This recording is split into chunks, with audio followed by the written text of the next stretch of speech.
ചരിത്രത്തിൽ ആദ്യമായി തിരുവനന്തപുരം കോർപ്പറേഷനിൽ മേയർ സ്ഥാനം ബി.ജെ.പിക്ക് ലഭിച്ചു. പക്ഷെ അവർക്ക് മുന്നോട്ട് കൃത്യമായി ഭരിക്കാൻ കഴിയുമോ? ഇപ്പോൾ തന്നെ വലിയ പ്രതിസന്ധിയിലാക്കി 200 കോടി രൂപ സർക്കാരിന് തിരിച്ചു നൽകാനാണ് സംസ്ഥാന സർക്കാരിൻ്റെ ഉത്തരവ്. ഇങ്ങനെയാണെങ്കിൽ കുറച്ച് ബുദ്ധിമുട്ടായിരിക്കുമല്ലോ ഭരിക്കാൻ. ഇല്ല, ബുദ്ധിമുട്ട് വരുന്ന വിധത്തിൽ മുന്നോട്ട് പോകണം എന്ന് തീരുമാനിച്ചതിൻ്റെ ഫലമാണ് ആദ്യം തന്നെ മേയറിനെ പ്രഖ്യാപിക്കാൻ തന്നെ ബുദ്ധിമുട്ട് വന്നത്. കാരണം 29 സീറ്റുള്ള LDF-ഉം 19 സീറ്റ് മാത്രമുള്ള UDF-ഉം സാധാരണഗതിയിൽ അവർ കാലാകാലങ്ങളിൽ ചെയ്തുകൊണ്ടിരിക്കുന്ന രണ്ടായി തന്നെയാണ് പോകുന്നത്, അല്ലേ? അപ്പോൾ അവിടെ ഒരു വിധത്തിൽ ഒരു സഖ്യം BJP-യോട് ചേർന്നൊരു സഖ്യമോ അല്ലെങ്കിൽ മറ്റാരെങ്കിലുമായി ചേർന്ന് സഖ്യം ഉണ്ടാക്കി കോൺഗ്രസിനെ തകർക്കാനോ LDF-നെ തകർക്കാനോ അവർ ശ്രമിച്ചിട്ടില്ല. പിന്നെ ചെയർമാൻമാരെയോ മേയർമാരെയോ ഒന്നും തകർക്കാൻ ശ്രമിച്ചിട്ടില്ല. 2015-ൽ 43 സീറ്റായിരുന്നു CPM ഉണ്ടായിരുന്നത്. അതെ, ഇത് 2015-ൽ മാത്രമല്ല, അത് പ്രശാന്തിന്റെ മേയർഷിപ്പില്ലേ, അതിനു മുമ്പ് ശിവൻകുട്ടിയുടെ മേയർഷിപ്പിൽ ഇതുപോലെ തന്നെയായിരുന്നു. 2 സീറ്റിന്റെ കുറവുണ്ടായിരുന്നു. ആ കുറവ് കാലത്ത് BJP-യുടെ വോട്ടാണ്. പിന്നെ BJP അവിടെ എങ്ങും തൊടാതെ നിന്നുകൊണ്ടാണ് അവർക്ക് ഭരിക്കാൻ കഴിഞ്ഞത്. പക്ഷേ ഇപ്പോൾ അങ്ങനെയല്ല.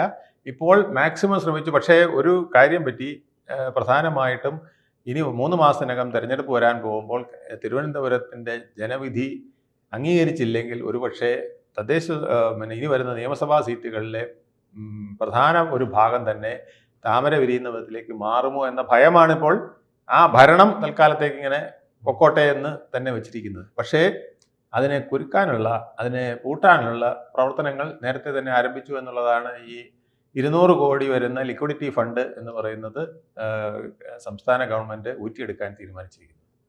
ഇത് തികച്ചും പിന്നെ തെറ്റായ കാര്യമാണ്. ഇത് ഇനി വരുന്ന NDA മേയറെയും ആ സഭയെയും വെട്ടിലാക്കുന്നതാണ്. അത് തിരുവനന്തപുരത്തെ എല്ലാ വാർഡുകളിലെയും വികസന പ്രവർത്തനങ്ങളെ ഉൾപ്പെടെ ക്ഷേമ പ്രവർത്തനങ്ങൾ ഉൾപ്പെടെ ബാധിക്കുന്ന വിധത്തിലേക്ക് വരാനുള്ള സാധ്യത വളരെ കൂടുതലാണ്. ഇത് തെറ്റായത് എന്ന് ഞാൻ പറഞ്ഞത് ഇലക്ഷൻ പിന്നെ ഡിക്ലെയർ ചെയ്തിരിക്കുന്ന പീരീഡിലായതുകൊണ്ട് തെരഞ്ഞെടുപ്പ് ചട്ടങ്ങൾ നിലവിലിരിക്കുമ്പോൾ ഇത്തരം പ്രവർത്തനങ്ങൾ നടത്തുന്നത് നിയമവിരുദ്ധമാണ്.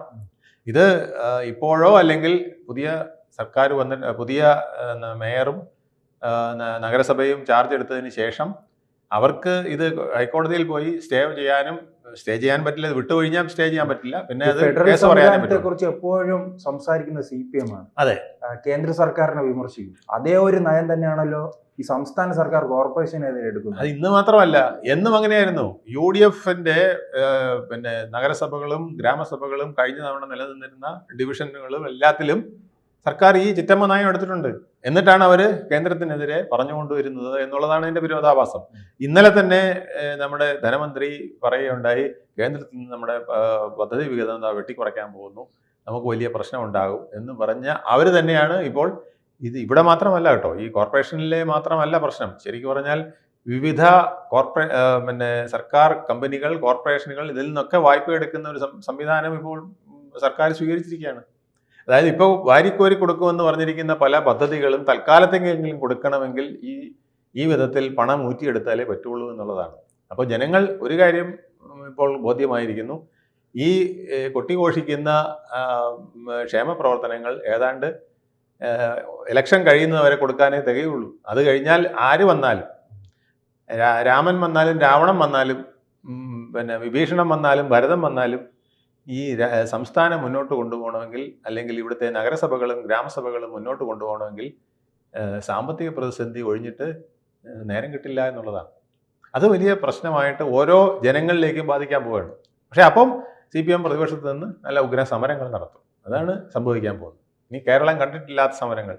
ഞങ്ങൾ അനുവദിച്ച പെൻഷൻ തരൂ, ഞങ്ങൾ അനുവദിച്ച DA തരൂ, ഞങ്ങൾ അനുവദിച്ച ശമ്പള പരിഷ്കരണം തരൂ, ഞങ്ങൾ അനുവദിച്ച സ്ത്രീകൾക്കുള്ള 1000 രൂപ തരൂ എന്നൊക്കെ പറഞ്ഞുകൊണ്ട് പ്രക്ഷോഭങ്ങൾ നമുക്ക് വളരെ ഭംഗിയായിട്ട് കാണാൻ കഴിയും. അങ്ങനെ വീണ്ടും കേരളം പ്രക്ഷുബ്ധമാകാമെന്നുള്ളതാണ് ഇനി വരാൻ പോകുന്ന ഒരു സംഭവം എന്നുള്ളതാണ്. ഇതേ നീക്കങ്ങൾ തന്നെ കോർപ്പറേഷനിൽ നാം കാണേണ്ടി വരുമല്ലോ. കോർപ്പറേഷനിലും സംസ്ഥാന സർക്കാരിനെതിരെ നിരന്തര സമരങ്ങൾ കാണേണ്ടി വരുമല്ലോ. കോർപ്പറേഷനിൽ സമരങ്ങൾ ഇനി ഉണ്ടാവാൻ സാധ്യത കുറവാണ്.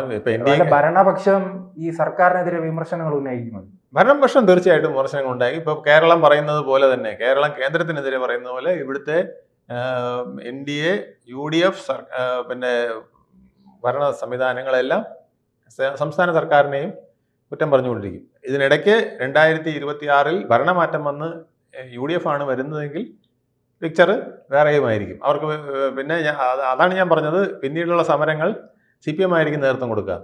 അതായത് UDF ആണ് 2026 കേരളം ഭരിക്കുന്നതെങ്കിൽ കേരളത്തിൻ്റെ മുഖ്യമന്ത്രി VD സതീശനോ രമേശ് ചെന്നിത്തലയോ ഒക്കെ ആണെങ്കിൽ തീർച്ചയായിട്ടും ഇവിടെ സമരങ്ങളുടെ ഒരു ഘോഷയാത്ര നടക്കും. ഈ കാര്യങ്ങൾ പറഞ്ഞുകൊണ്ടായിരിക്കും. അത് ഞങ്ങൾ അനുവദിച്ച പെൻഷൻ, ഞങ്ങൾ അനുവദിച്ച സാലറി, ഞങ്ങൾ അനുവദിച്ച ആനുകൂല്യങ്ങൾ, ഞങ്ങൾ അനുവദിച്ച ക്ഷേമ പ്രവർത്തനങ്ങൾ നൽകൂ സർക്കാരെ എന്ന് പറഞ്ഞുകൊണ്ട് കേരളം ഒട്ടാകെ വലിയ പ്രക്ഷോഭങ്ങൾ നമുക്ക് കണ്ട് കരയാം, ചിരിക്കാം.